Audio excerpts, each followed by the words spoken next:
आणि आता हाऊसिंग सोसायटींसाठी सर्वात मोठी आणि तेवढीच दिलासादायक बातमी आहे।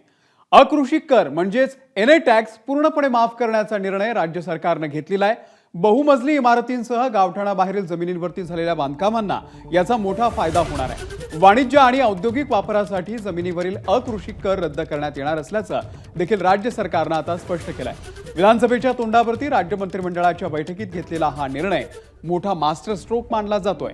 अकृषी कर म्हणजेच एनएच्या स्वरूपामध्ये वर्षापोटी जो टॅक्स दिला जातो तो आता माफ होणार आहे।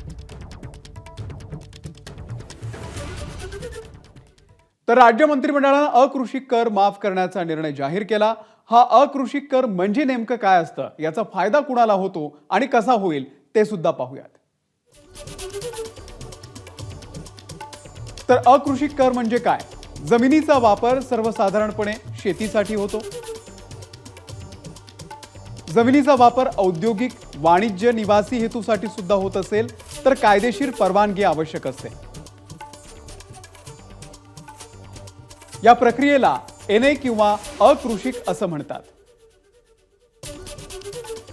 या रूपांतर प्रक्रियेसाठी लागणारा कर म्हणजेच अकृषिक कर।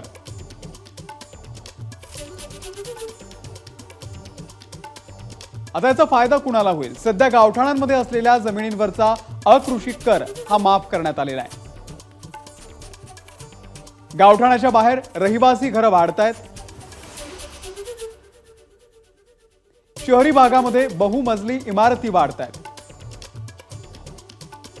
अशा इमारतींखालील जमिनीखालचा अकृषी कर आता संपूर्ण माफ असेल। वाणिज्य, औद्योगिक वापरासाठीच्या जमिनीवरचा अकृषी कर सुद्धा माफ करण्यात आलेला आहे। एबीपी माझा, उघडा डोळे बघा नीट।